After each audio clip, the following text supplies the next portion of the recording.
જુલાઈ મહિનામાં પડેલા અતિ ભારે વરસાદ અને નદીઓમાં આવેલા પૂરના કારણે અનેક માર્ગોને ભારે નુકસાન પહોંચ્યું છે।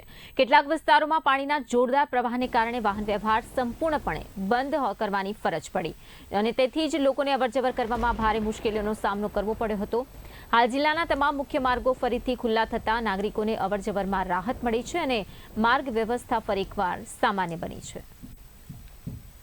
નવસારી જિલ્લામાં 22 અને 23 જુલાઈએ ખૂબ જ અતિ ભારે વરસાદના કારણે આખા જિલ્લામાં દરેક રસ્તાઓ પર ઓવરટોપિંગ થવાના કારણે અત્રેના વિભાગ હસ્તકના 30 જેટલા રસ્તાઓ બંધ હતા। એ પૈકી ઘણા રસ્તાઓ એવા હતા કે જે એપ્રોચેબલ નહીં હતા અને એપ્રોચના ધોવાણ થયેલા હતા। એ ધોવાણ અત્રેના વિભાગની ટીમો દ્વારા તાત્કાલિક મરામત કરી વાહન વ્યવહારને યોગ્ય બનાવી દેવામાં આવેલ હતી।